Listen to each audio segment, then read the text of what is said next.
Constitucionalmente hablando, el videopodcast del Centro de Estudios y Difusión del Derecho Constitucional, un espacio de reflexión e intercambio de ideas sobre la jurisprudencia, los derechos humanos y la consolidación de la cultura constitucional en el país. En el episodio 33 de Constitucionalmente hablando, una edición especial, analizaremos los logros y desafíos del máximo organismo de justicia constitucional del Ecuador a través de un balance del periodo 2019-2025 de la Corte Constitucional. Nos acompañan Ali Lozada Prado, presidente de la Corte Constitucional, Lorena Molina Herrera, secretaria técnica jurisdiccional, Cristian Murgueitio Geria, secretario de Gestión Institucional, Daniel Gallegos Herrera, director del SEDEC, y José Fonseca Santa Cruz, asesor de presidencia. Bienvenidas y bienvenidos.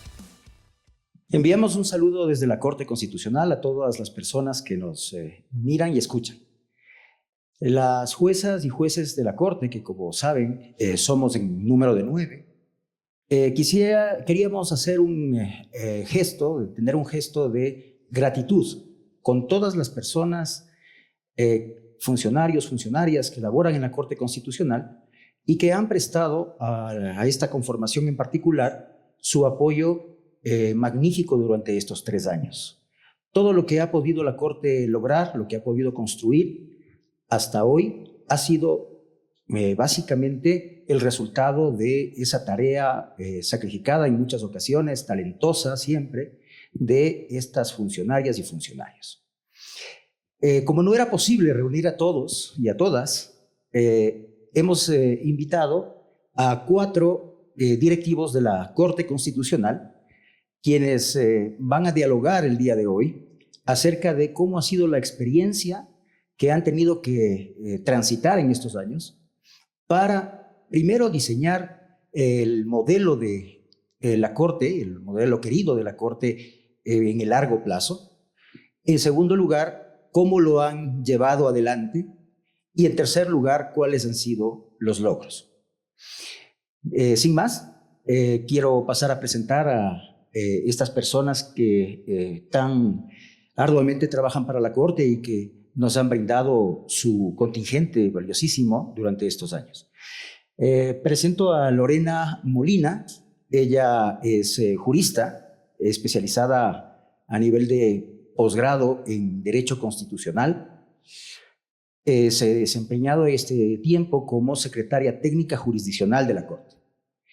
José Fonseca Santa Cruz, él es también jurista, tiene una formación a nivel de posgrado en Derecho Administrativo y durante este tiempo ha sido asesor de la presidencia de la Corte y al mismo tiempo ha cumplido el rol de ser el coordinador jurisdiccional del Pleno. Tenemos también a la presencia de Daniel Gallegos Herrera. Él es también jurista y ha estado a cargo del SEDEC. Sus especializaciones también a nivel de posgrado son en Derecho Constitucional, básicamente. Y finalmente tenemos a Cristian Murgueitio Geria, quien es ingeniero y ha sido durante estos años el secretario de Gestión Institucional de la Corte. Quiero agradecer la presencia de los 4 y darles la palabra a ellos, porque la idea es que puedan ellos tener un diálogo a través del cual podamos como Corte mostrar cómo las cosas durante este tiempo han sido planificadas y ejecutadas, pero que eso salga de la voz de quienes han sido los principales artífices de todo este proyecto. Así que empezamos con Lorena Molina, por favor. Muchas gracias, doctor, primero por generar este espacio. Siempre es importante detener un poco las tareas que nos agobian en el día a día y podernos sentar y reflexionar sobre qué hemos hecho. Creo yo que es fundamental y qué mejor si lo podemos compartir. Asumir el reto de la Secretaría Técnica para mí fue bastante importante. Yo había trabajado ya antes en esta institución, había recorrido diferentes espacios y por supuesto una Corte como la Constitucional tiene unas funciones asignadas ya por la Constitución de la República y entonces todo el mundo piensa que ya está predeterminado lo que la Corte Constitucional tiene que hacer y que no hay mucho más que pensar. Y en realidad cuando el presidente Ali Lozada asumió este cargo y sentó a su equipo para avanzar en las competencias que tiene la Corte Constitucional, nos hizo notar que estas competencias asignadas por la Constitución exigían un diseño muy claro de hacia dónde avanzar con un órgano como este. Y nos planteó una propuesta que en ese momento no se había discutido mucho en la Corte Constitucional, no se hablaba de esto en el escenario jurídico, y a pesar de mi experiencia en este organismo, sentarme en una mesa y tener una idea tan clara de parte del líder de ese proyecto y que nos dijo, bueno, vamos a construir una corte de precedentes. Y dije, bueno, pero eso es lo que hemos venido haciendo, hemos dictado sentencias todo este tiempo, ya lo somos. Y él nos dijo, no, bueno, eso no es una corte de precedentes. Una corte de precedentes, y bueno, nos empezó a dar todo su lineamiento sobre cómo él veía esta corte de precedentes y demás. Y entonces me fui a mi oficina a pensar cómo poner en práctica esto. Y el punto de partida, reuní a la gente que trabaja conmigo en la Secretaría Técnica, de la Relatoría, de las demás áreas. Les dije, vamos a ponernos a leer qué es una corte de precedentes, pero no en la literatura, porque eso lo podemos saber todos desde nuestras expertise. ¿Qué han dicho los jueces? ¿Qué ha dicho la sentencia sobre el precedente? ¿Cómo lo ha conceptualizado? ¿De qué hablamos cuando hablamos de precedentes de la jurisprudencia de la Corte? Nadie se había preguntado esto antes. Y nos sentamos, hicimos un informe súper detallado para tratar de encontrar ahí las respuestas a este objetivo que nos había dado el presidente. Y ahí arrancó, yo creo, los primeros pasos de qué es esto de un precedente, de qué hablamos cuando hablamos de precedente. Nos dimos cuenta que en las sentencias muchas veces precedente, jurisprudencia, sentencia se usaba de manera indistinta y no sabíamos bien de lo que estábamos hablando cuando hablábamos de precedente, que era algo todavía un poco ajeno a nuestra cultura jurídica. Y lo siguiente fue, bueno, ya sabemos qué hemos dicho sobre lo que es precedente, y ahora qué queremos decir nosotros. O sea, ¿queremos confirmar esto que hemos dicho sobre el precedente o queremos darle unas nuevas características? Vamos a hacer una metodología de cómo crear, cómo identificar los precedentes, y era todo un reto. Todo un reto. Empezamos a sentarnos con los asesores, a hacer talleres, es decir, esto no fue tan natural, es un objetivo que no era tan fácil de lograr. Y ahí empezaron a surgir otras necesidades que ya iré comentando a lo largo de esta exposición, pero cosas tan simples como cómo buscar esos precedentes, en dónde buscar esos precedentes. No teníamos instalado nada de eso y teníamos que construirlo desde cero, y entonces ya teníamos algunos pasos, pero no con ese objetivo tan claro. Y ya mis compañeros me ayudarán un poco a seguir contando esta historia. Gracias, Lorena. José Fonseca, él estuvo trabajando en la Corte desde el 2019. Previamente había sido jefe de despacho en la Corte. Y entonces, quizá retomamos un poco lo que decía Lorena, primero había que pensar en dónde buscar los precedentes. ¿Cómo viste esa parte del proyecto? Sobre todo lo que yo creo que había es esta indeterminación que explica Lorena, multiplicada en muchos espacios. Esto que ella cuenta también ocurre dentro de los despachos, ocurría dentro del sede que tenía que reportar sobre los precedentes. Entonces, claro, si todos tenemos unas inquietudes similares, lo mejor que podíamos hacer es trabajar en conjunto. Entonces me pareció que una muy buena medida que fue planteada por la STJ y con la que hemos venido operando últimamente es con el Comité del Precedente. Y al respecto yo quería consultarle a Lorena cómo surgió la idea y cómo ha visto su desarrollo hasta el momento. Gracias, Pepito. Sí, bueno, el Comité del Precedente ustedes no lo van a poder encontrar en ningún reglamento institucional, no está ahí como una de las funciones, y entonces eso creo que también caracteriza mucho de este proceso, y es que sí, somos servidores públicos, vamos a hacer lo que nuestras normas nos ordenan, pero si tenemos que hacer más, lo vamos a hacer también. Y entonces nos fuimos a ver necesidades de nuevas estructuras para crear esto. El presidente me dijo, bueno, ¿usted cómo ve a los asesores? ¿Tienen interés sobre esto del precedente? Ellos están hablando en términos de precedente. Y bueno, lo comentamos un poco y dijimos, sí, pero no todos hablamos de lo mismo cuando hablamos de precedente. Capaz es importante sentarnos todos juntos en un espacio, darnos un tiempo semanal para hablar sobre los precedentes, evaluar qué es lo que la Corte ha dictado en esta última semana en sus sentencias, cuándo ha reconocido o no un precedente, de qué precedente nos hemos alejado, de cuáles tendríamos que alejarnos potencialmente. Y esas discusiones, por supuesto que los jueces las tienen al momento de debatir en un caso en concreto, pero tenía que irradiarse esa discusión a los asesores de los despachos también. Y entonces se planteó la idea de crear un comité de precedentes, de pedirles a los jueces que les permitan a sus asesores participar en este espacio de diálogo, y diseñamos una metodología de diálogo también para que sea ordenado, y así yo creo que empezamos todos a hablar en el mismo idioma. Y de manera muy natural se podía ver cómo luego ya en las sentencias, en los proyectos de sentencia como tal, o en las fichas de observaciones, que ya comentaremos de qué se trata, empezaba a surgir la discusión sobre el precedente. O sea, como previamente siempre nosotros tenemos un método de deliberación que involucra una parte escrita, luego una parte oral. En la parte escrita los jueces se comentan entre ellos cuáles son sus visiones sobre la solución del caso, jurídicamente cómo ellos observan el problema y demás. Y en estos comentarios que hacían los jueces se empezaba a hablar en términos de precedente.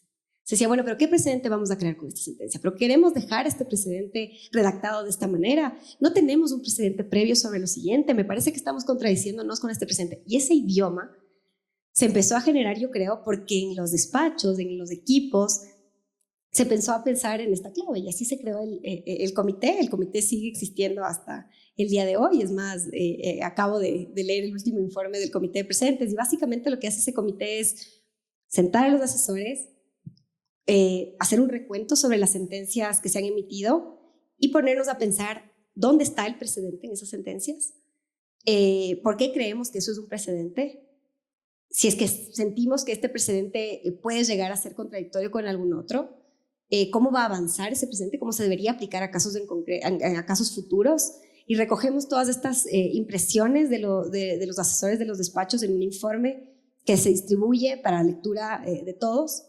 Y así estar todos siempre actualizados sobre la jurisprudencia y pendientes de este debate, porque sabemos que los precedentes se van construyendo de esa manera, que es una cuestión dinámica, que no puede haber una lista acabada, y que es precisamente el ejercicio del diálogo sobre ellos lo que construye esta experiencia. Bien.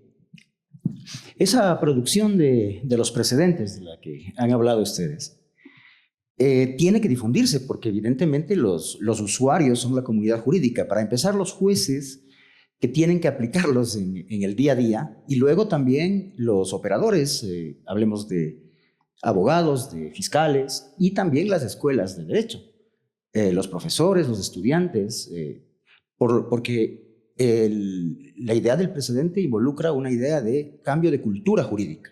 No es únicamente el procesamiento técnico de determinada información, digamos.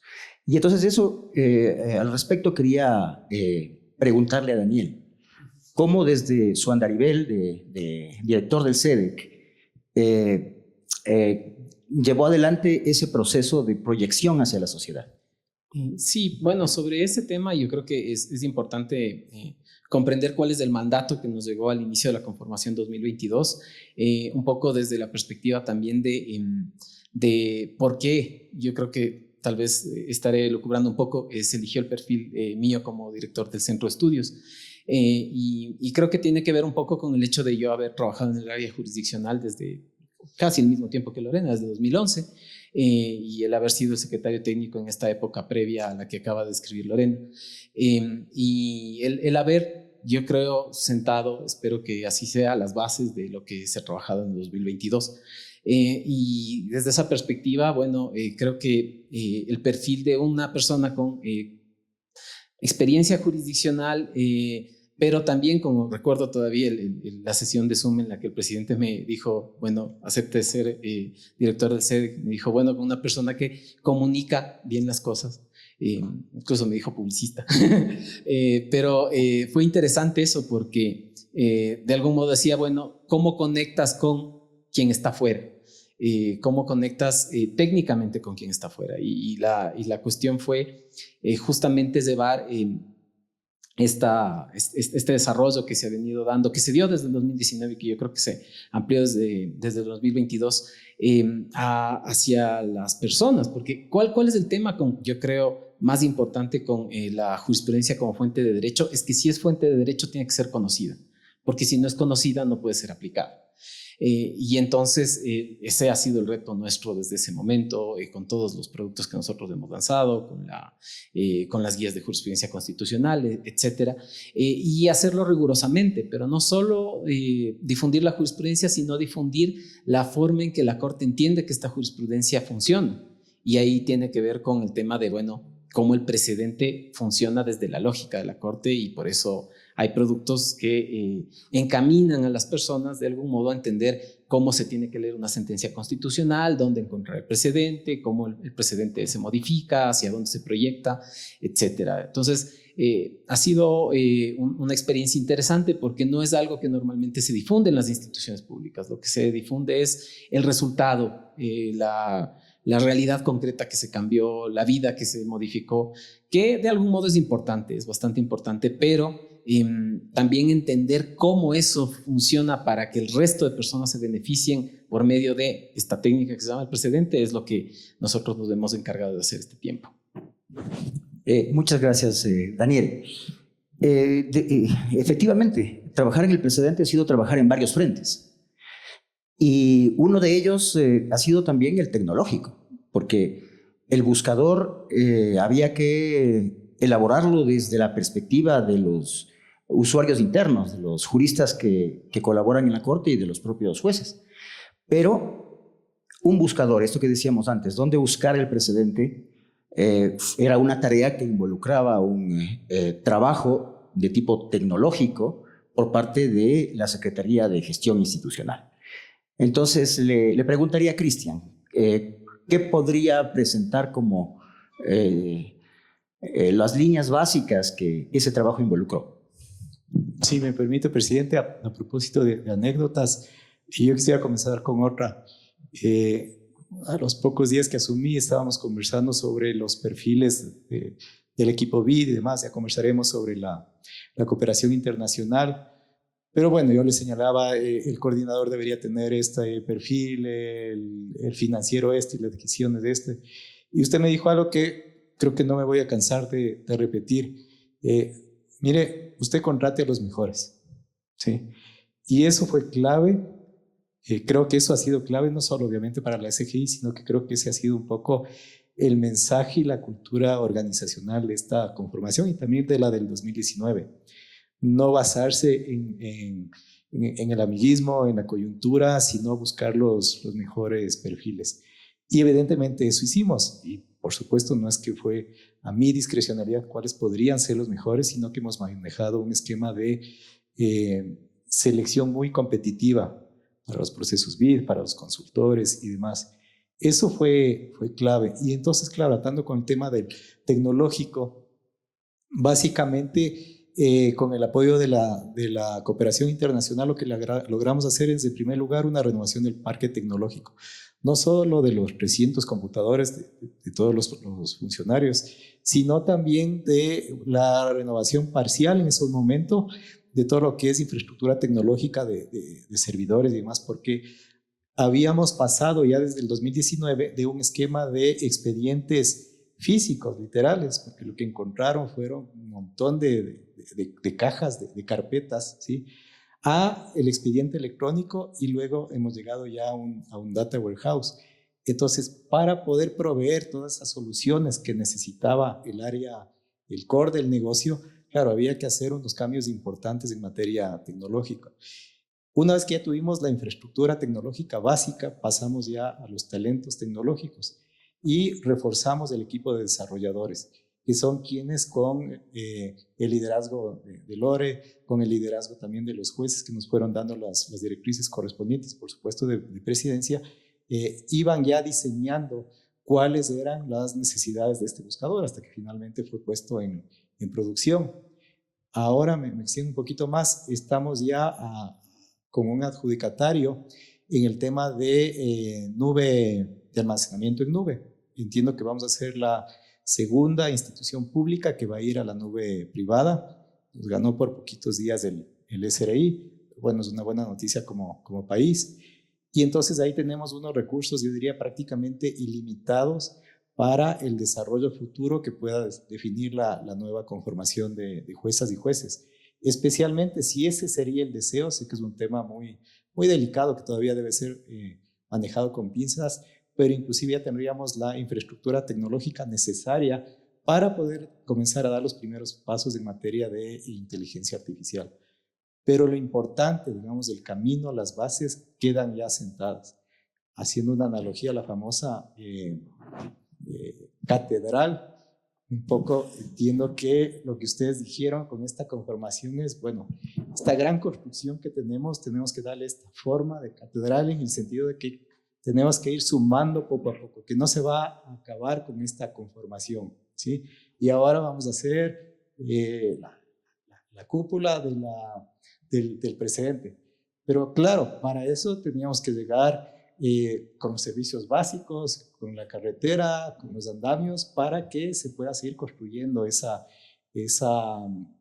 catedral. Y así es un poco como todo el equipo de la SGI, desde los compañeros conductores, las señoras de la limpieza, los compañeros de tecnología, los compañeros del administrativo, de planificación, se sienten como ese apoyo a este gran proyecto de catedral y, por qué no decirlo, a lo que a nuestro juicio es la institución más prestigiosa que este momento hay en el país. Ese es el sentimiento que tenemos nosotros y creo que eso es la pasión que nos ha impulsado a seguir construyendo.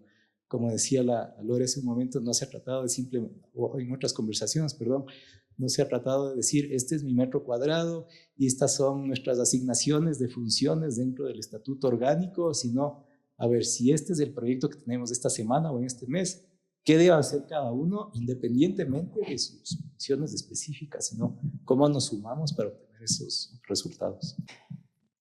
Muy bien.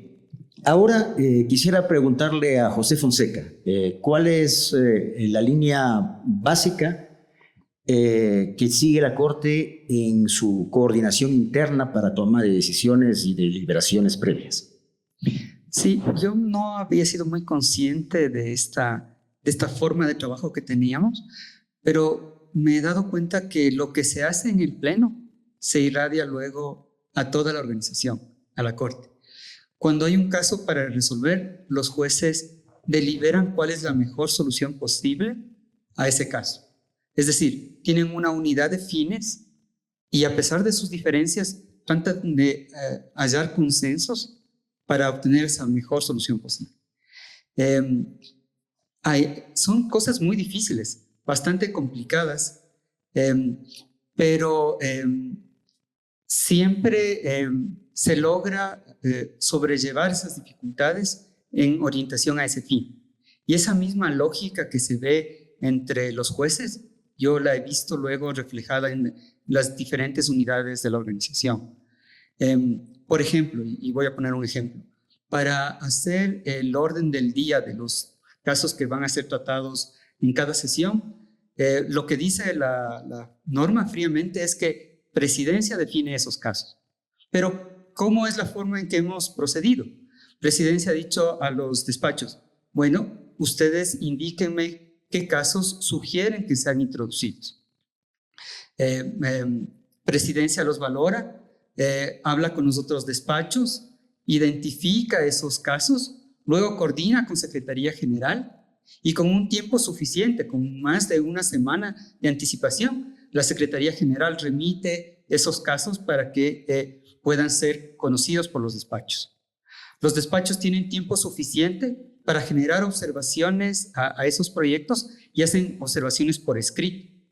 Muchas veces uno ve en esas observaciones por escrito, que les llamamos fichas, que hay posiciones diametralmente opuestas, pero ese hecho no obsta a que quien tenga una posición opuesta haga aportes que colaboren a quien tiene una posición diferente.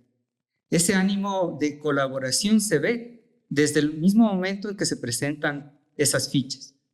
Luego, los jueces ponentes presentan una nueva versión de su proyecto en donde han considerado las observaciones y esa segunda versión del proyecto pasa a ser deliberada verbalmente en el Pleno. En el Pleno hay mucha pasión por resolver esos asuntos, pero esa pasión no evita que se mantenga cordialidad y caballerosidad entre todas las personas. Y ese ánimo que uno puede ver entre los jueces, yo lo veo también en todas las unidades de la Corte. Cuando, digamos, con los jefes de despacho tenemos que ponernos de acuerdo con una planificación de tipos de casos para hacer plenos peculiares por unidad temática, nos reunimos y a pesar de las dificultades iniciales que tenemos, sabemos cuál es el fin al que pretendemos llegar y llegamos a ponernos de acuerdo. Luego tenemos que coordinar actividades con Secretaría General, identificar las cosas que son absolutamente prioritarias, coordinar gestión de firmas, digamos las cosas más operativas que uno puede pensar, pero todas se orientan a ese fin y a las razones que permitan cumplir ese fin. Lo mismo, por ejemplo, con la Secretaría Técnica Jurisdiccional, por ejemplo, para seleccionar casos para que luego se hagan proyectos de revisión. Esa es una competencia de unas salas compuesta por 3 jueces, pero que parten de un insumo que es elaborado por la Secretaría Técnica Jurisdiccional. Pero para buscar el consenso mayor, esos informes suelen ser debatidos por todos los jueces, por todo el pleno, para que exista una orientación uniforme. Los jueces que son miembros de la sala de selección no son territorialistas y no dejan que los otros jueces opinen sobre los casos sobre los que ellos tienen que votar, sino que hay un debate abierto y a ese debate apoya fundamentalmente estos informes de la Secretaría Técnica Jurisdiccional.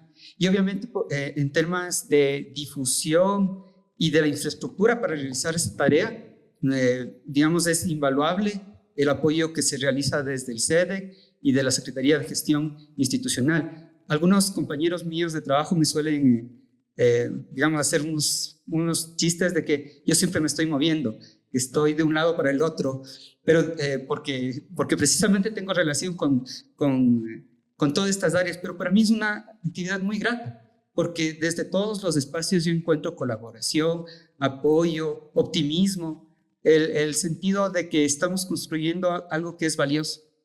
Y yo, al final del día, creo que esta forma de trabajo de los jueces se ha proyectado en toda la organización.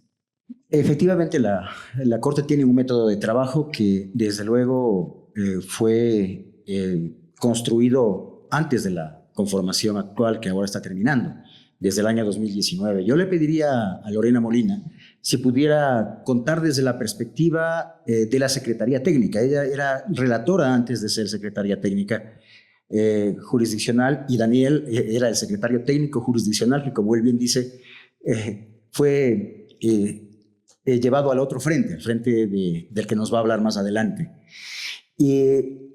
Pero mi pregunta era, entonces, ¿cómo ve desde la Secretaría Técnica este método de deliberación? Y, por cierto, algo a lo que se refirió Pepe también, que es el método para la toma de decisiones en la sala de selección.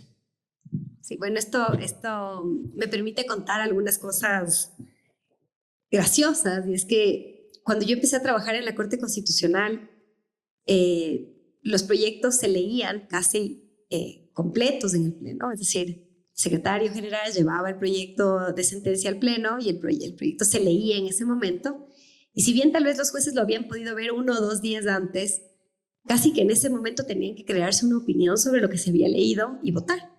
Y esa era la deliberación que existía y así se llegaba a dictar sentencia.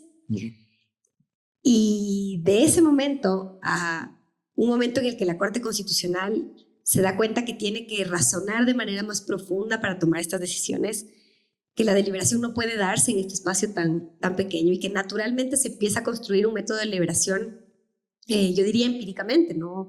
Se dan cuenta que necesitan comentar por escrito primero sus observaciones los jueces para luego solamente dejar para el debate oral aquello que ya no fue subsanable en la fase escrita. Dio lugar a esta metodología de deliberación muy interesante que yo creo que hemos tenido la oportunidad de comentarla también con otras altas cortes y que otras altas cortes del mundo, de la región, están tratando de emular hasta cierto punto. Tiene que ver con un proceso sólido de pensamiento profundo de las decisiones que hoy por hoy nosotros les decimos fichas y hablamos de ellas como naturales y es lo que es, pero esto no existía. Esto se creó desde el 2019 y a mí como secretaria técnica me permite tener un histórico y nos permite como Corte tener un histórico de los debates. Y esto no es sencillo, porque una cosa es tener el audio de la discusión del Pleno y de lo que se debatió en ese momento, pero existe un registro escrito de todo lo que los jueces han razonado para llegar a esa mejor solución de la que hablaba José Fonseca. Y como secretaria técnica, también yo creo que me permitió a mí definir muy claramente, primero, cuál es el rol de la Secretaría Técnica, cuál tiene que ser el rol de la Secretaría Técnica, y ubicarme en esa discusión para saber exactamente cómo piensa cada juez y permitirme asesorar a los jueces cuando yo me dé cuenta que ellos pueden estarse contradiciendo. El proceso de la Corte es tan rápido, tan dinámico, mucha gente dice es como subirse a un tren bala sin paradas. Y entonces estamos en ese tren bala y muchas veces, claro, las fichas van y vienen y son plenos tras plenos, la Corte nunca se detiene, pero al haber esos registros escritos nos permiten regresar a ver y decir, bueno, ¿qué estamos pensando sobre este tema? ¿Cómo viene desarrollándose este asunto? ¿Cómo piensa este juez sobre esta determinada cuestión? Y entonces ahí se empezó a hacerse muy notorio cuál era la necesidad, dónde tenía que colocarse el rol de la relatoría. Nosotros, cuando empezamos a construir la relatoría a partir del año 2019, empezamos a generar ya productos de sistematización de la jurisprudencia, empezamos a pensar en los primeros esbozos de los buscadores, pero ahí en 2022 yo creo que fue clarísimo lo que la Corte estaba necesitando en ese método de deliberación. Entonces, si bien los jueces estaban debatiendo, estaban comentando sus visiones jurídicas sobre cómo resolver los casos, pero tenía que haber un órgano técnico que sirva para una cuestión muy puntual, y esa cuestión muy puntual era que los jueces se dieran cuenta que tienen que observar los precedentes de sus futuras decisiones. Entonces apareció una nueva ficha. Antes la ficha de la Secretaría Técnica era idéntica a la ficha de los despachos. Y en el 2022 modificamos esto ya con esta visión de Corte de Cultura, con cultura de precedentes, y se le dio a la relatoría y se le dio a la Secretaría Técnica la responsabilidad de en estas fichas hacer comentarios específicos sobre la observancia de los precedentes en los nuevos proyectos de sentencia. Entonces, en estas fichas aparecen apartados. El uno, por ejemplo, dice jurisprudencia similar a considerar. Esto sirve para fortalecer, es decir, usted está resolviendo sobre algo que ya se resolvió previamente, usted es coherente con lo que ya se ha resuelto, pero tome en cuenta esta otra decisión, fortalezca su criterio con esta otra decisión, cítela si es posible para poder seguir la cuenta. Y otro apartado que en franja ya naranja dice jurisprudencia contradictoria. Y entonces cuando la Secretaría Técnica llena ese campo, le está diciendo al juez, lo que usted está creando en ese proyecto de sentencia generaría una contradicción con esta otra decisión. Y entonces son ya parámetros bajo absoluta objetividad los que se utilizan para llenar estas fichas. Y yo creo que eso ha fortalecido mucho el método de deliberación. Y no puedo dejar de hablar de otra de las cuestiones que se han hecho en este periodo, que es el manual de estilo. Las observaciones, este método de deliberación permitía que los jueces se comenten sobre errores ortográficos o de redacción y demás. Pero claro, cada juez tiene su estilo de escritura y estas observaciones sobre el estilo de escritura empezaban a ser sumamente amplios. Todos querían mencionar, bueno, aquí me parece que iría mejor la coma, pero yo le pondría tal palabra, pero a mí me gustaría tal. Y entonces, claro, eso entorpecía un poco la realización de las versiones y la actualización de estas versiones de proyectos de sentencia. Y lo que nos dimos cuenta y lo que empezó a surgir era la necesidad de, primero, hacer decisiones con lenguaje bastante claro, no redundar en los textos ni hacerlos complejos, sino simplemente ir hacia redacciones ordenadas y directas, y tener unas mínimas reglas de juego en el estilo de la redacción de las sentencias. Y este es un componente adicional de las fichas. En las fichas de observaciones, lo primero que se discute es observaciones de forma, pero no cualquier observación, observaciones de forma basadas en el manual de estilo. Y entonces todos nos volvimos guardianes de ese manual de estilo. La Secretaría Técnica, los despachos, empezamos a cuidar el estilo de la Corte, pero en base a un manual, no en base a mi gusto personal por cómo se deben escribir las cosas. Y creo que eso, yo creo que fortalece la institucionalidad también, en cosas tan sencillas como esas, pero se puede ver como la madurez del organismo ya se ve a todo nivel, lo que más allá de lo que nos podríamos imaginar. Muchas gracias. Daniel, usted participó en todas estas cosas de muchas maneras y particularmente recuerdo en el manual de estilo. Entonces, ¿qué podría decir sobre estos temas que estamos hablando? Muy bien, yo diría, lo primero que quiero decir es que, a ver, para la persona que viene a trabajar en la Corte en el área jurisdiccional, yo creo que el mayor privilegio, yo no debería entender como privilegio, es sentarte cada semana a escuchar debatir a las mentes jurídicas de las mejores del país. Yo, de hecho, creo que ese es uno de los honores más grandes que una persona que ha trabajado en la Corte Constitucional puede sostener. Y entonces la deliberación va por ese lado, porque si es que uno considera la deliberación como un mero trámite, como una cuestión que se tiene que dar simplemente para decir que hubo un pleno, entonces está errando en un punto. Me parece que la deliberación es muy, muy importante y de hecho una deliberación ordenada es la que permite resultados sustantivos. Y creo que eso es parte de lo que se ha tratado de profundizar durante este 2022. Yo también creo que una cosa interesante es que esta deliberación tiene que llegar a dos equilibrios desde mi perspectiva. Un equilibrio entre la responsabilidad política de los jueces y la solvencia técnica de sus equipos. Y por otro lado, un equilibrio entre la profundidad de sus discusiones y la urgencia de las cosas que tiene que resolver. Es una cuestión importante porque entendemos que es una corte que tiene una historia de rupturas, una historia de inestabilidad institucional, una historia de rémora procesal.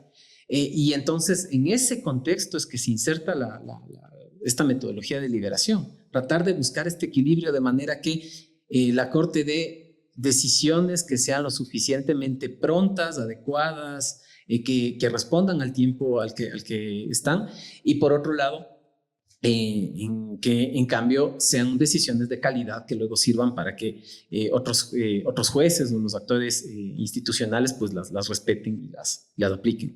Y creo que en ese sentido el tema de, por ejemplo, las fichas del manual de estilo han servido porque te quitan del camino la discusión sobre lo irrelevante, sobre lo accesorio, y te permiten entrar a la discusión de lo sustancial. Y yo creo que justamente en ese contexto el trabajo de la Secretaría Técnica es muy importante. Yo creo que la ficha de algún modo refleja eso. Yo siempre he dicho, secretario técnico se parece a este dios romano que se llama Jano, bifronte, que tiene como dos cabezas, una viendo al pasado y otra al futuro, porque esa es la misión de Lorena y su equipo. Entonces, escoger y decir, hey, esto es lo que pasó, respeta lo que pasó, o al menos considéralo, y además estas son las consecuencias de lo que vas a hacer, que es importante, porque los despachos están como el típico caballo en carrera de caballos que tiene estas tapaojos que no te dejan ver. Tú tienes el caso al frente, tú tienes la resolución del caso y la decisión, pero ¿cuál va a ser la consecuencia futura? ¿Y cuáles son las cosas que tenías que haber considerado en el pasado? Y yo creo que, de hecho, ese refinamiento de las fichas le ha ayudado a la Secretaría Técnica mucho a cumplir ese rol. Y sobre el otro tema que yo quería hacerle una pregunta a José Fonseca, ya que estamos en temas de repreguntas, era cómo nosotros, porque esta es una cuestión que se le pregunta a la Corte mucho, esta demora que tiene en la toma de decisiones, puede ser vista como algo que tienes que atender de manera urgente, como una emergencia. Pero probablemente tengas otras cosas que considerar que esta urgencia o atenderla directamente te podría complicar, digamos, en el futuro. Entonces, desde esta gestión que tú tienes de ayudar a organizar el trabajo del Pleno, que al fin y al cabo en acumulado se traduce en número de causas resueltas al año, nos ayuda a conciliar estas dos urgencias. Perfecto. Lo que hay que tener en cuenta es que la capacidad de producción del Pleno tiene unos límites que hay que reconocer y sobre los cuales hay que partir. Hay una capacidad de producción máxima de lo que se puede hacer. Y yo lo que puedo dar fe, también considero que eso es un privilegio, no solo de la capacidad de los jueces, sino de su compromiso. Hay un esfuerzo extraordinario para cumplir con esa cantidad de sentencias que emite esta Corte anualmente. Hay un esfuerzo tremendo que involucra fines de semana, no solo de los jueces, sino también de sus equipos. Entonces, sabiendo que hay esos límites de producción de lo que la Corte puede hacer, la única forma de equilibrar su gestión es teniendo un cierto control respecto de lo que la Corte interviene. Es decir, tiene que tener criterios razonables de admisibilidad en los tipos de causas en donde se puede hacer esos juicios. Principalmente, lo que se ve muy claramente es que antes la Corte Constitucional estaba saturada de casos de acciones extraordinarias de protección, que es una función muy importante de la Corte, porque le permite constitucionalizar el derecho, pero no es su función primigenia. Su función primigenia es resolver los casos de inconstitucionalidad. Entonces, tiene que equilibrarlo teniendo criterios estables, razonables, claros de admisibilidad. Solo de esa manera se puede llegar a algo estable. Lo otro sería fantasioso. Pensar que se puede sacar más número de sentencias de lo que se hace en este momento es algo imposible. Y pensar que se puede obtener, disminuir el rezago procesal de otra forma, también es fantasioso. La única forma en donde esto es posible es cerrando un poco la llave de admisión para lograr estabilidad. Ese es, creo yo, un criterio consensuado que la Corte ha estado aplicando y que me parece que además es muy razonable. Entiendo que en el ámbito jurídico es un criterio además discutido, y está muy bien que sea discutido, pero me parece que es razonable desde esta perspectiva pensar en criterios de admisibilidad para que también la producción sea oportuna, que las respuestas sean oportunas. Me parece también que, digamos, la cantidad de sentencias que la Corte está produciendo y el filtro de admisibilidad está haciendo que cada vez se disminuya más el rezago procesal. Muy bien. Cristian, ¿cómo ha visto este tema de la interacción entre despachos desde la perspectiva de la gestión? Desde mi perspectiva no jurídica, digamos, algo que debo decir que se siente muchísimo es una sana competencia. Nosotros sentimos que hay mucha competitividad sana, ¿sí? ¿A través de qué? Dentro de la Dirección de Planificación se administran todo lo que es los indicadores de gestión, que de paso se evidencia ahí, están todos, si bien es cierta la meta, que es muy retadora, está en el 85%, la mayoría de los despachos están en el 102, 103, y antes de que tengamos el Data Warehouse, teníamos el ejercicio de pedirles la información a los despachos para contestar. Y entonces cuando había una diferencia de uno, casi por decir medio caso, era, espérate un momentito, pero yo remití tantos y demás. Entonces, eso me parece que ha sido súper enriquecedor. Como decía Pepe, de alguna manera, y esto técnicamente se llama el desdoblamiento estratégico, y es que realmente están permeando todas las mejores prácticas que se dan en el pleno, ¿sí? Entonces todos sentimos, primero, un tema de honestidad absoluta, luego de una mística de trabajo muy importante, y luego de esta competitividad que yo les llamo o que le veo súper sana, ¿sí? Y entonces eso ha ido permeando las direcciones a cada uno de los analistas y sienten que deben dar mucho más de lo que normalmente se les pediría, ¿no? Esa es la visión que nosotros tenemos. Muy bien, gracias. Ahora yo quisiera preguntar a Daniel. Efectivamente, a él se le encomendó llevar adelante el SEDEC con todo lo que implica este órgano de la Corte en el conjunto de la institución. ¿Cuál diría que ha sido como un eje articulador de su trabajo este tiempo? Bien, yo creo que el eje articulador de trabajo del SEDEC es el constituir una suerte de catalizador de la construcción de una comunidad y una comunidad con una cultura. ¿A qué me refiero con esto? La idea de que de cultura implica un pasado común y un futuro, vamos, en conjunto. Y el constitucionalismo en el Ecuador tiene una historia, y una historia que probablemente no se ha contado, que no se ha contado bien, pero también tiene una proyección, y la Corte Constitucional se halla justo en el medio de eso. Entonces, para nosotros como centro de estudio, justamente la idea fue, vamos, solos no vamos a cambiar esa cultura. Esa es una cuestión que hay que tener, digamos, muy clara, incluso con toda la colaboración que hemos tenido de parte de los despachos, de la gente de los propios jueces, que han sido formadores. Nuestro banco de formadores del centro de estudio está conformada por el personal jurisdiccional de la Corte. Incluso con esa colaboración no lo lograríamos. Entonces, ¿cómo hacemos que las voluntades apunten hacia eso, a la generación de institucionalidad, a la protección de los valores del constitucionalismo? Y lo que nosotros hicimos es, bueno, empecemos a crear esta comunidad, una comunidad que incorpora a la academia. Tenemos una red de académicos que están siempre dispuestos a colaborar con las actividades del CEDEC desde su posición totalmente crítica e independiente, pero que siempre están ahí para hablar, para discutir sobre las cosas que el CEDEC les propone. Está también el tema de la función judicial, con quien hemos trabajado, con los jueces tenemos una relación, hemos generado eventos en los cuales están ahí. Tenemos también trabajo con los abogados del libre ejercicio. Y también, y yo creo que principalmente me gustaría decir, parte de esta comunidad está conformada por los abogados del futuro, los estudiantes. Un proyecto, por ejemplo, tan interesante como el que en un momento se le ocurrió a la propia academia, cuando íbamos nosotros a las reuniones de coordinación con ellos, decían, necesitamos algún lugar en el cual les mostremos cuáles son las buenas prácticas de cómo ser un buen abogado constitucionalista y cómo ser un buen juez, ¿no? Entonces discutimos esto y surgió el proyecto de las Olimpiadas del Razonamiento Constitucional, por ejemplo, que ha sido, yo creo, uno de los proyectos más importantes en la generación de cultura constitucional.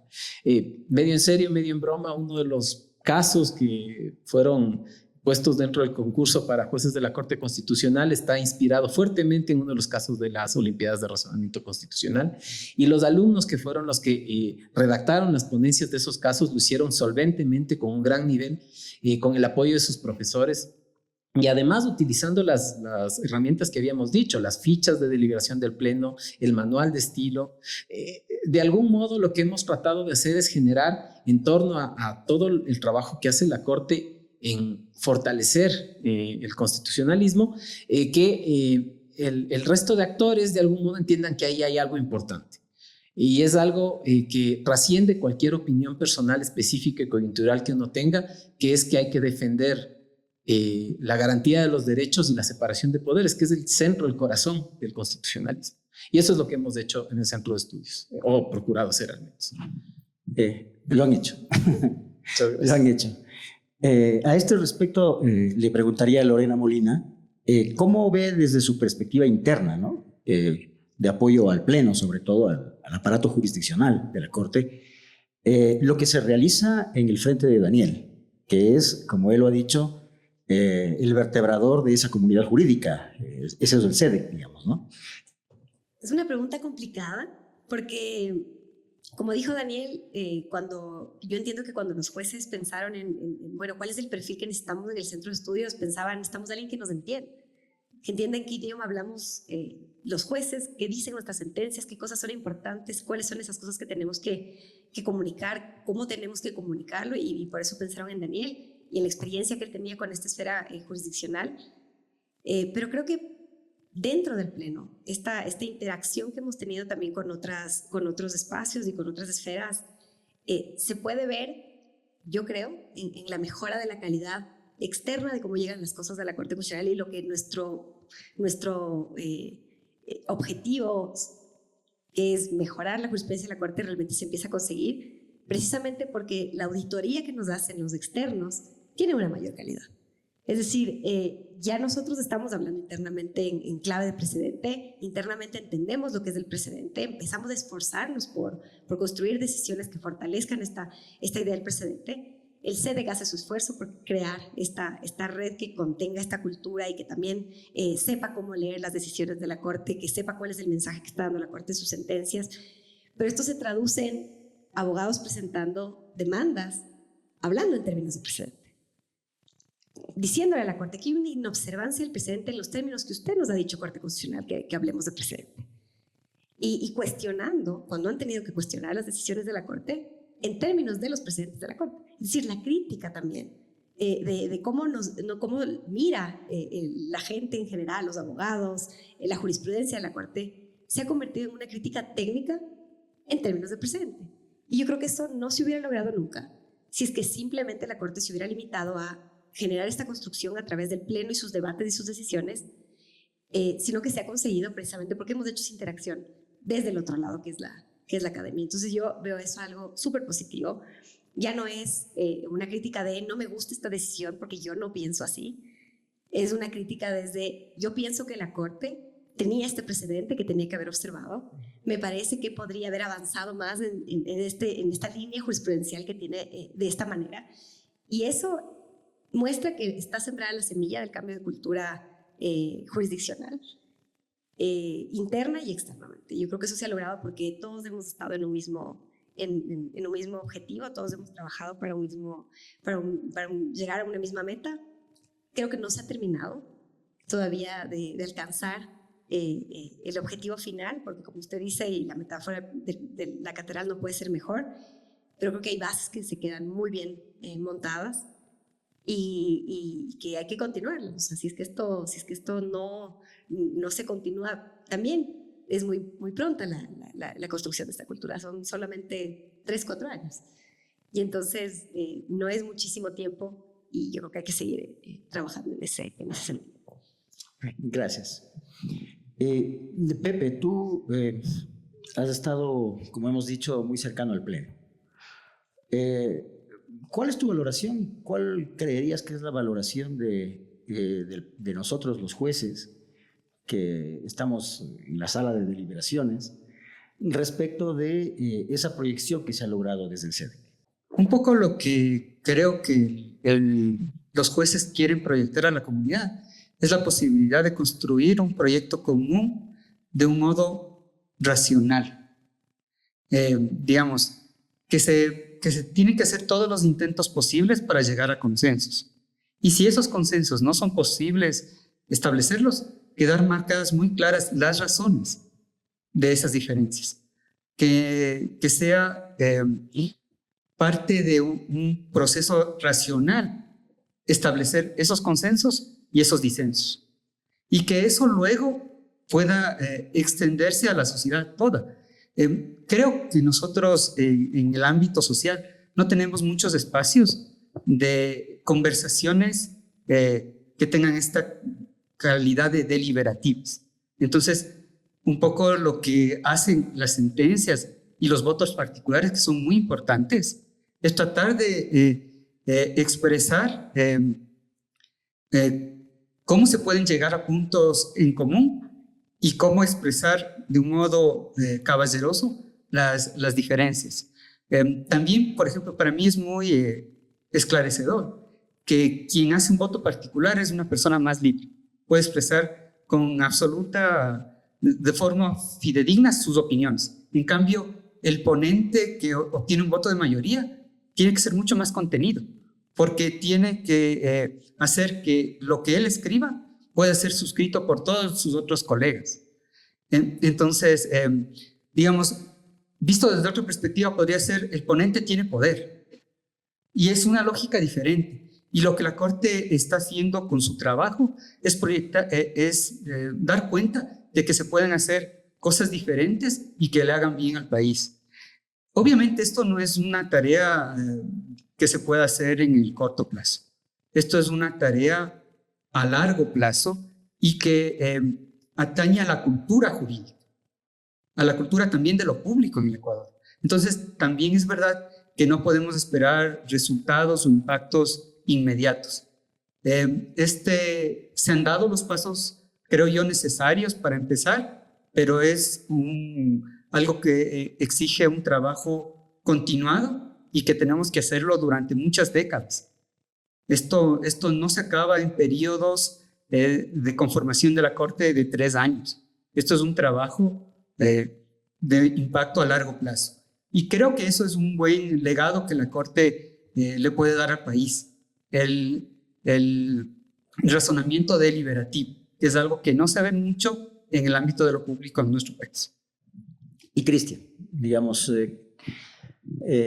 ¿cómo ve la producción de la Corte? Que quizá, al no estar usted en las cocinas jurisdiccionales, digamos, no está sesgado con algunas visiones que tenemos los que estamos ahí. ¿Y cómo observa esto de propagar, difundir, divulgar la cultura constitucionalista? Un poco difícil la pregunta, presidente, desde una perspectiva no jurídica, pero yo me iría justamente desde la visión del ciudadano común, ¿sí? Y creo que se ha hecho un esfuerzo muy importante que seguramente Lore lo comentará a más detalle, pero tenemos ahora el famoso portal ciudadano, que lo que busca es estas decisiones sesudas, como he dicho, Pepe, de la Corte, que puedan ser asimiladas de manera muy fácil para el común de los ecuatorianos, ¿sí? Eso creo que ha sido un esfuerzo importantísimo para complementar algo que es lo que decía yo al inicio, el prestigio de la Corte, ¿sí? Creo que ese prestigio se ha ido ganando paso a paso, pero más importante, creo que ese prestigio en un primer momento, desde el 2019, se le ganó en una esfera, en un círculo, digamos, muy cerrado, que quizás era el círculo más cercano a lo que es el ejercicio de la Corte como tal. Los abogados constitucionalistas, un poco se iba abriendo el círculo. Pero ahora, si bien es cierto, no estamos al otro extremo de que cada uno de los ecuatorianos pueda identificarle claramente a la Corte Constitucional. Hay que ser muy claros y honestos en eso. Pero veo que ese círculo sí se ha ampliado muchísimo. Sí se ha ampliado muchísimo. Y cuando uno conversa con profesionales de otra índole, ellos sí tienen ubicado a la Corte como un órgano honesto. Y creo que eso hay que rescatar muchísimo. Más allá que luego, evidentemente, es difícil profundizar en exactamente qué hace la Corte y las sentencias y estas líneas jurisprudenciales, peor aún el precedente, pero creo que la percepción de muchos que llegan a ubicarle, ante todo, es honesto. Y como se ha dicho en muchos casos, no son mis palabras, pero es la última institución que nos queda en términos de institucionalidad, justamente. Y eso creo que es el mayor aporte que cada uno de ustedes han hecho. Me refiero a los 9 jueces de esta conformación, a los anteriores que salieron, ¿sí? Y de alguna manera también sí creo que nos sumamos nosotros, porque ayer conversaba, por ejemplo, con uno de los jueces y él decía, es que no, fíjese, ¿cuántos somos? Somos 287. Está muy bien, pero los 9 jueces no podríamos hacer mayor cosa si no fuese por cada uno de los miembros de ese equipo. O sea, es una dinámica que obviamente ustedes van marcando el liderazgo y demás, pero claro, todos nos seguimos sumando a esa corriente.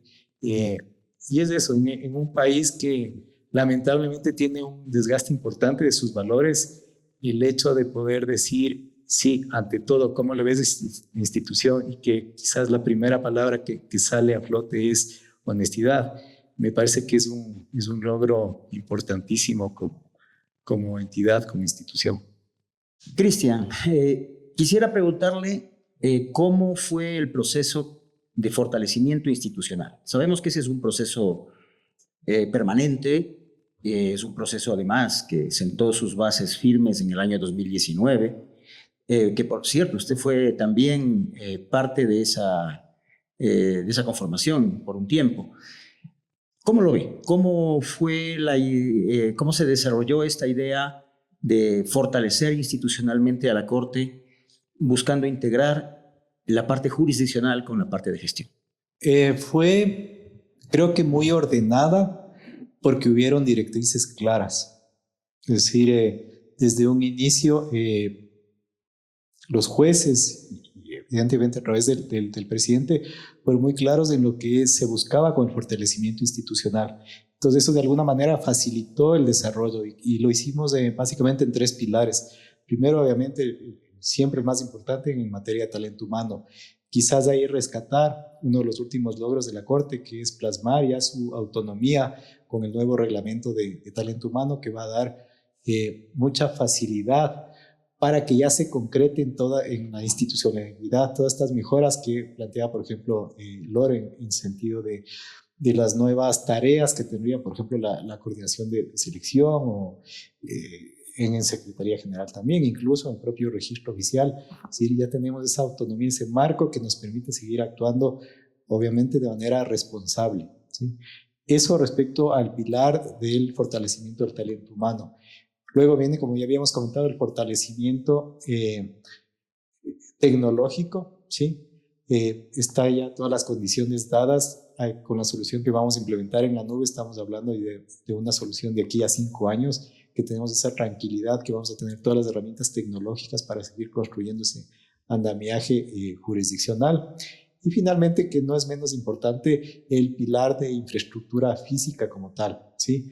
No ha sido tan sencilla esa parte, curiosamente, porque paradójicamente en esta catedral que estamos construyendo no tenemos un edificio institucional, pero realmente vemos que es un poco, ha sido nuestra última necesidad, porque lo importante es tener claros los objetivos, las metas, las ideas, y luego lo otro que es importante también, pero viene por añadidura. Entonces eso, digamos, que ha sido como el gran proceso de fortalecimiento institucional que llevaba la Corte. Muchas gracias. Hace un momento Cristian mencionó esto del portal ciudadano, que lo hemos bautizado como la Constitución Viva. Ahí muestra precisamente de la integración de las áreas de gestión y las jurisdiccionales. Lorena Molina tuvo una participación muy intensa. ¿Nos puede contar un poco de esto, por favor? Bueno, yo creo que este producto, más allá de lo que significa, y que luego lo voy a describir muy rápidamente porque tenemos un espacio muy chiquito, yo creo que este producto representa lo que es la Corte Constitucional. Es decir, este producto es un producto construido desde muchas direcciones, a través de colaboración interna e inclusive externa, y es un producto que le dice a la sociedad: estoy listo para contarte quién soy y qué es lo que hago. Que para comunicar las cosas de manera absolutamente sencilla, el nivel de madurez de sus productos tiene que ser altísimo. Es decir, una sentencia tiene que estar muy bien hecha, tiene que tener muy clara la idea, el asunto que resuelve y la regla que crea, y tiene que ser tan meridiana esa claridad que uno se lo puede explicar a una persona que no tiene ninguna relación con el derecho. Y creo que ese producto hace precisamente eso. Y para construir este producto, si bien tuvimos, había la iniciativa, tenemos que conectarnos con la gente, el SEDEC, el área de comunicación, ya empezaron a hacer ejercicios de generar productos encaminados a públicos más grandes, se empezaron a hacer estas iniciativas y a concretarse ya de manera muy clara. Y después dijimos, pero no tienen que estar aisladas, tenemos que poner tiene que haber un lugar donde esté todo esto, y tiene que contárselo de una manera muy atractiva. Y los recursos de la Corte, tanto humanos como económicos, son finitos. Y entonces tenemos que hacer sentencias, tenemos que hacer fichas, tenemos que llenar buscadores, tenemos que seleccionar casos, tenemos que hacer seguimiento, y teníamos que hacer un producto nuevo, y entonces teníamos que ponernos todos en esta tarea. Ya no era suficiente con que haya una persona con la voluntad de hacerlo. Y entonces ahí Cristian Murgueitio, clave, buscó esta conexión con GIZ.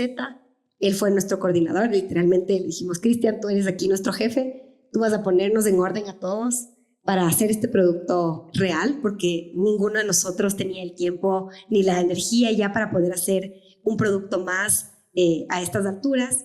Y entonces el Cris, a pesar de todo su sinnúmero de actividades, dijo: yo voy a ser el gerente, y entonces él era la conexión. Y nos empezó a dirigir muy bien. Yo tengo que reconocerle eso a Cristian. Cristian nos decía: acaba de llegar la reunión tal con esta institución externa que va a financiar el proyecto. Todos nos reunimos a las 9 en punto de la mañana. 9 en punto de la mañana todos estábamos ahí.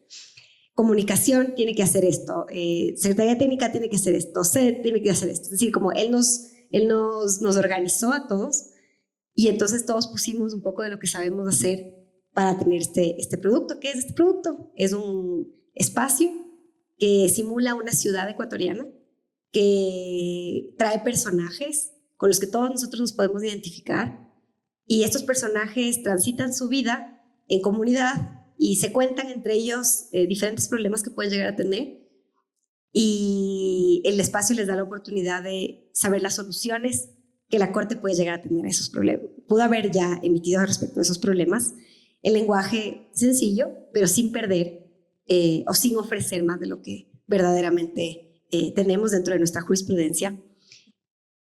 Y es un espacio que está en construcción, es un espacio que ya tiene sus primeros personajes, que ya tiene sus primeras decisiones, pero que se seguirá alimentando. Y creo yo que es ya la puerta de entrada de la Corte en sociedad, diría yo. La primera cara de la Corte hacia el público, y eso es lo que hemos hecho con la Constitución Viva. A José Fonseca le preguntaría acerca de cómo ha visto él desde la perspectiva del Pleno el impacto que ha tenido la serie de actividades, los programas que se han llevado adelante desde la gestión. A mí me parece que han sido indispensables para modernizar la actividad que realizan los despachos y los jueces en particular. Para decirlo muy gráficamente, las computadoras con las que antes trabajábamos, que es nuestra herramienta más elemental, eran muy, muy antiguas y deficientes. Actualmente se ha renovado totalmente las computadoras, la conectividad ha mejorado mucho. A veces tenemos, hay reuniones virtuales y los equipos de videoconferencia han mejorado sustancialmente. Naturalmente tenemos problemas en este momento de almacenamiento, pero es precisamente lo que se está abordando. Entonces, para mí es como que un largo periodo en donde no se renovó la infraestructura física y tecnológica de la institución está siendo suplido, está modernizándose. Y no solo es que cubrió una pequeña necesidad de unos pocos años, sino yo creo que lustros de retraso. Y entonces yo eso quiero agradecerle mucho a Cristian, y no solo a Cristian, que es el secretario de Gestión Institucional, sino a todas las direcciones, que además respecto de la función jurisdiccional tienen mucha apertura y cariño.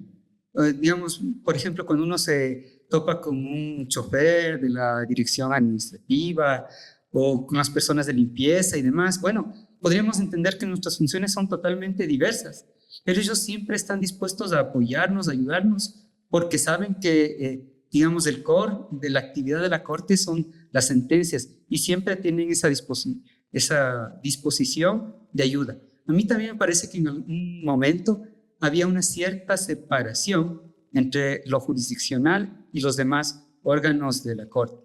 Y espero, no tengo la certeza, que esto se vaya acortando poco a poco, que tengamos más cercanía, que sepamos que todos estamos en el mismo barco y que no es que lo jurisdiccional es algo totalmente aislado.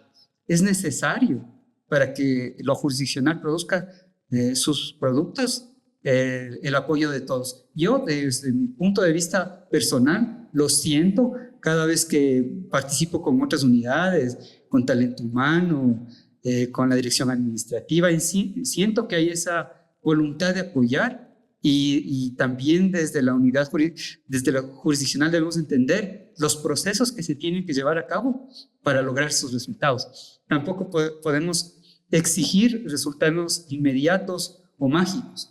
Y creo que, digamos, la cultura organizacional que se ha desarrollado desde la Secretaría de Gestión Institucional también ha ayudado a que entendamos esa visión desde las áreas jurisdiccionales.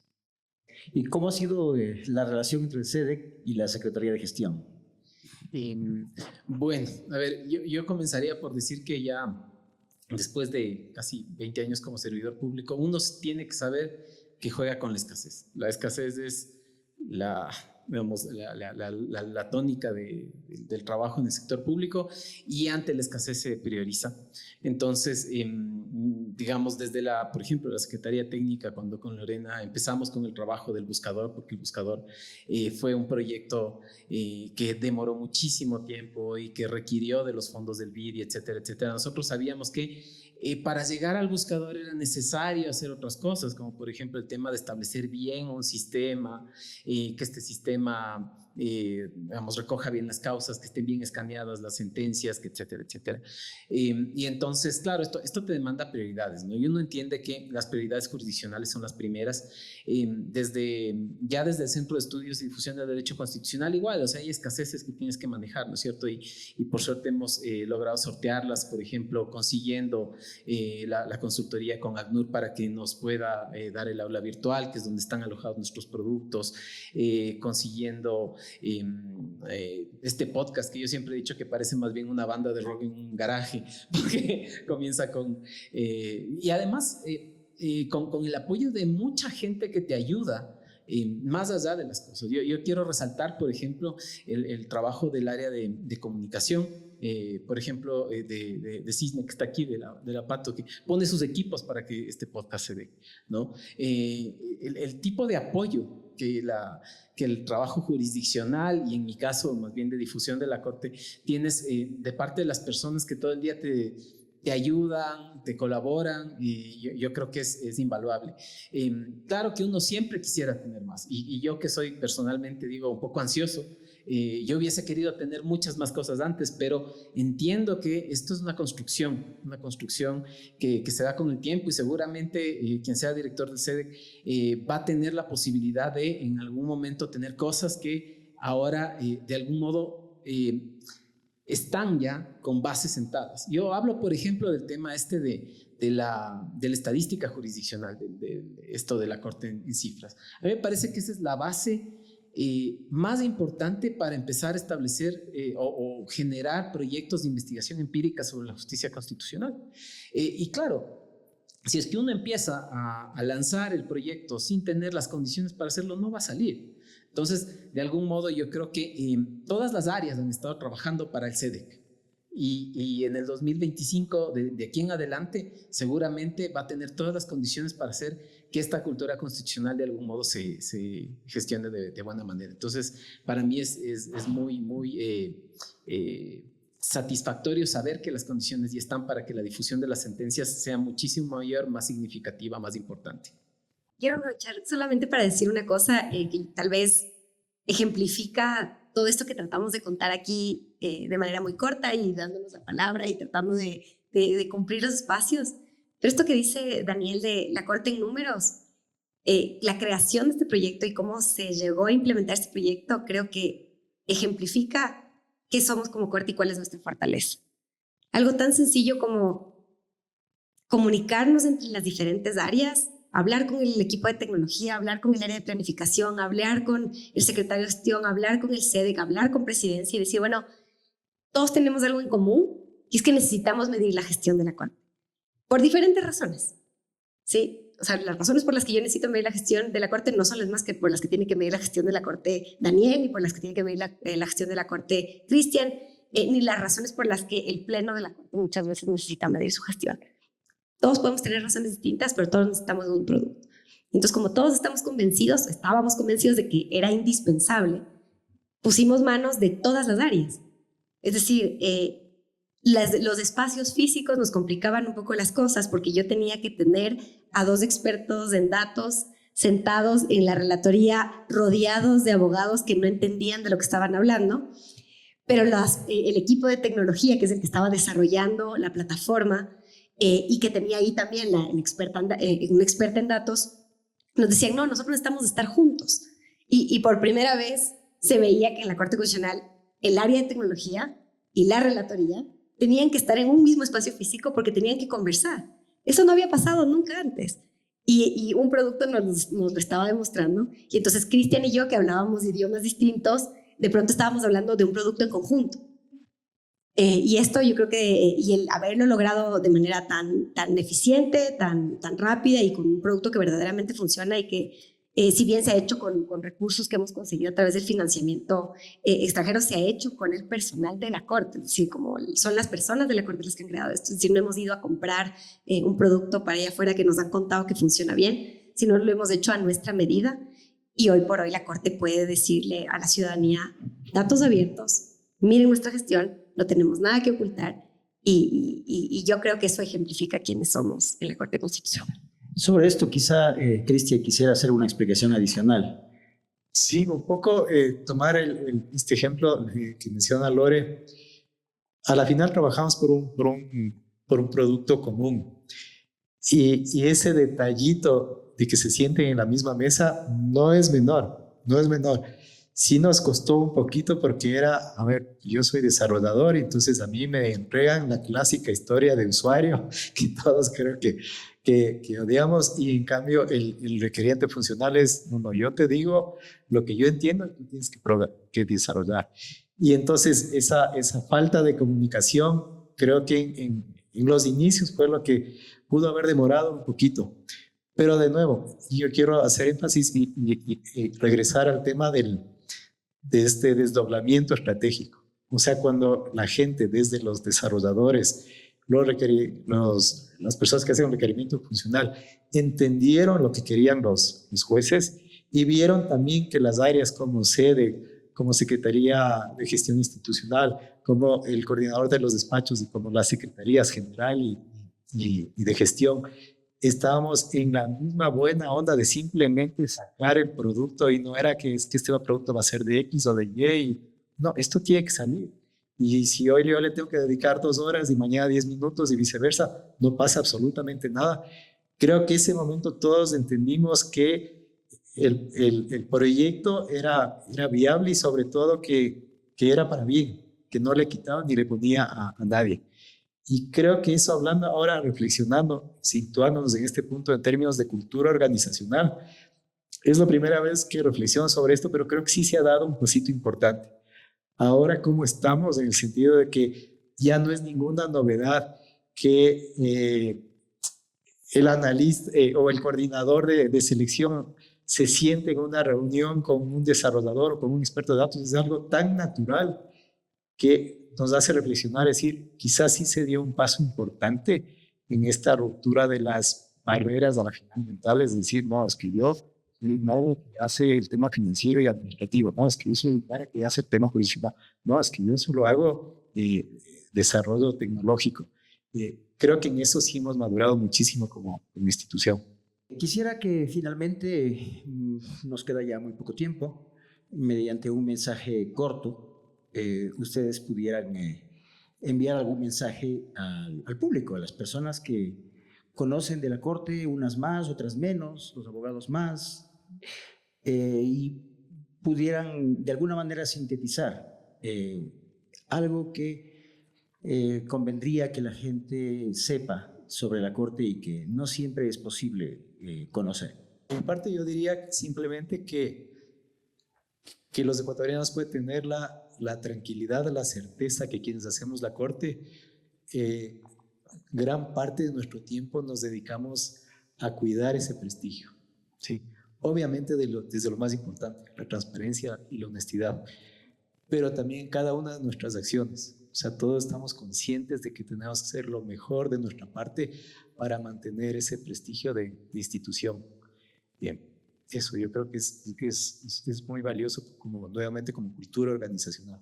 Todos estamos muy orgullosos de ser esta institución y creo que eso es lo que se viene para la nueva conformación, para las personas que a futuro estén en nuestros lugares, continuar con esa forma de trabajo, ¿no? Cuidar el bien ganado prestigio de la Corte. Perfecto. Bueno, por mi parte, yo quisiera decir, me parece que es súper importante decir que algo que hacemos siempre cuando llegan los estudiantes en las visitas, les decimos, desde 1700 y pico nadie cuestiona la existencia de un poder legislativo, ejecutivo y judicial. Pero las cortes y tribunales constitucionales y su función, sobre todo, digamos, aquellas que están como función extrapoder, siempre es cuestionado. O sea, en nuestro país, como en muchos otros, siempre se cuestiona el hecho de que alguien sea probablemente la piedra en el zapato de quien tiene muy buenas intenciones para ejercer el poder y obviamente no lo ejerce con mala voluntad, tiene el apoyo popular. Y en el Ecuador y en los países presidencialistas yo creo que eso es importante decirlo a cada momento porque la existencia de los órganos de administración de justicia constitucional como la Corte Constitucional, que al fin y al cabo no tiene una función, no es un fin en sí mismo, es un medio para lograr que, otra vez, la garantía de los derechos y la limitación del ejercicio de poder se hagan realidad. Está siempre amenazada la existencia de ese órgano. Yo creo que es una cuestión importante en nuestros contextos hablar de la importancia de la Corte Constitucional, independientemente de quién esté en ella, de quiénes seamos los servidores que estamos aquí. Y eso es lo que nos une. Lo que nos une es algo que trasciende a nuestras personas. Y de ese modo nosotros hemos, con esa mística, en todas las áreas trabajado para lograr eso, para defender a esta institución a la que hemos dado gran parte de nuestra vida. Yo de mi parte quisiera dar testimonio de algo que he visto, que es la relación entre los jueces.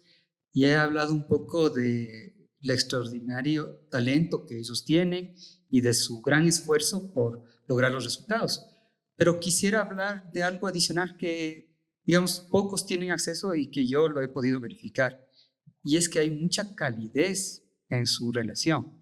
Más allá de que ellos sienten que tienen el deber de refutar las posiciones de los otros. Luego de haber realizado ese deber, pueden tener relaciones cordiales y yo diría que han desarrollado amistad entre ellos.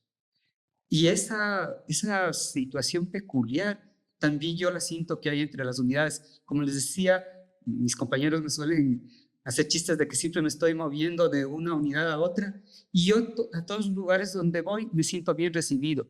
Yo siento que tengo muchos amigos en muchas unidades en esta corte. Y esa calidez que yo veo entre los jueces, creo que también es una característica de la corte que yo valoro mucho. Si tuviera que decir algún último mensaje, yo diría que hemos hablado de un montón de cosas valiosas para nosotros, que nosotros percibimos como valiosas y aportes que ha hecho esta corte que percibimos como valiosas. Pero creo que nosotros también hemos permitido que la sociedad diga si somos no valiosas. Y entonces, si yo tuviera que dejar un mensaje, es todo esto de lo que hemos hablado, nada es secreto, nada es información privilegiada que solamente sabemos nosotros. Todas estas metodologías, estos diseños del know-how de cómo hacer las cosas, están documentados, son documentos públicos. Y este data warehouse es de acceso público y estos portales ciudadanos y esos buscadores, todo es de acceso público. Entonces yo creo que están ahí, están sobre la mesa y este espacio espero que sirva para que estas personas que han escuchado esta conversación que hemos tenido entre nosotros se sientan interesados, vayan a nuestra página web, busquen esos productos y ellos nos digan si han sido o no valiosos. Y la sociedad dibuje cuál es esa corte que espera, porque nosotros ya tenemos la idea de cuál es la corte que esperábamos. Pero ahora yo creo que hace falta que la sociedad genere ese imaginario y le exija a la corte lo que quiera. Muchas gracias. En este encuentro en el que, insisto, queremos los jueces y juezas de la corte expresar nuestra gratitud cálida a todas las funcionarias, funcionarios de la corte, representados por los 4 aquí presentes y que han hablado con énfasis sobre lo que corresponde en este momento, que es la conformación que inició en el año 2002 y que está concluyendo en estos días. Pero naturalmente con un trasfondo que nos enorgullece mucho, que es el proceso de construcción de la institución, sobre todo en su última fase, en la última época que se inauguró en el año 2019. Nosotros, por cierto, somos muy conscientes de que todo lo que se ha hecho ha sido pensando en cumplir con nuestra pequeña tarea en toda la historia de la construcción de la catedral, como solemos decir, y que naturalmente auguramos que en el futuro, y no solamente en la próxima conformación, que estamos seguros que avanzará mucho más todavía en este proyecto, sino las próximas generaciones de jueces seguramente van a hacer que la Corte continúe en ese camino de progreso, de acercamiento al gran ideal del constitucionalismo. Muchísimas gracias.